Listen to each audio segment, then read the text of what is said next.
Ever think about what you'd do if you like won the lottery? Oh, yeah, for sure. Like millions, even billions. Yeah. Like instant financial security, right? Right. But would that like actually make you happy? It's a good question, isn't it? I think so. And that's what we're diving into today. Okay. We're exploring the idea of wealth and happiness Yeah.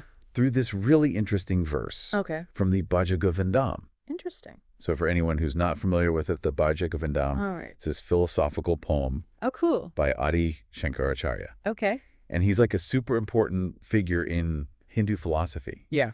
And it's all about this idea of like pursuing spiritual enlightenment. Okay. I see. And the verse we're looking at, verse 2, it like directly tackles this question. Okay. Can money actually buy you happiness? I like it already. It's really powerful. Yeah. So here's how it goes, and like really listen to the language. O deluded one, abandon your insatiable desire for wealth accumulation. Cultivate noble thoughts and let your mind be free from greed. Whatever you gain through your rightful actions, karma, accept that with contentment. Find joy and peace in what you rightfully earn. Oh, wow. That is powerful. Right. Yeah. Like that first line, oh deluded one, Yeah. it's like, whoa. It is. Like it really challenges how we think about wealth and success. Exactly. So we might dream about winning the lottery, Uh-huh. but this verse is saying like real fulfillment could be somewhere else Yeah. entirely. Yeah. It's saying that like material possessions, even if you have tons of them, Yeah, they don't actually lead to lasting happiness. right. It's saying that like wanting more and more wealth, Yeah. that can actually be a distraction, almost like a delusion in a way. Yeah, I could totally see that. Yeah. Like if you're always chasing more, Yeah. it could just lead to like more stress, Exactly. More anxiety, more anxiety, not less. not less. Yeah. So how does the Bhaja Govindam say we can like break free from that cycle? Well, it talks about this idea of detachment. Okay. And I know that word can sound kind of extreme. Yeah, like become a monk, give away all your stuff. Right, exactly. Like most of us aren't going to do that. Right. But think of it more as like a mental shift. Yeah. It's not about having nothing. It's more about like detaching from the idea that your possessions are what make you happy. I see. So you can still enjoy having nice things, Yeah, but your happiness isn't totally dependent on them. exactly. Is that kind of what Vedanta teaches? Yeah, exactly. Because I know detachment is a big part of that. Yeah, it is. Yeah. Vedanta says that real happiness, the kind that lasts, Uh-huh. comes from inside you. Okay. It's about inner peace, not like the stuff you own. That makes sense. But hold on. Yeah. If we're not supposed to be like always trying to get more money, Okay. doesn't financial security like bring peace of mind, Right. which is part of happiness? Well, you're right. You're right. And the verse doesn't totally dismiss the importance of having enough. Right. It says, accept what you gain Mm-hmm. through your rightful actions Uh-huh. with contentment. Okay. So it's not about rejecting wealth entirely. Oh, It's yeah. about like earning it ethically Okay. and appreciating what you have Mm-hmm. instead of always wanting more. So there's a difference between striving for wealth Yeah, and like appreciating what you've rightfully earned. exactly. And that's where karma comes in. Oh, karma. Right? Always an interesting topic. It is. How does karma play into this idea of wealth and happiness?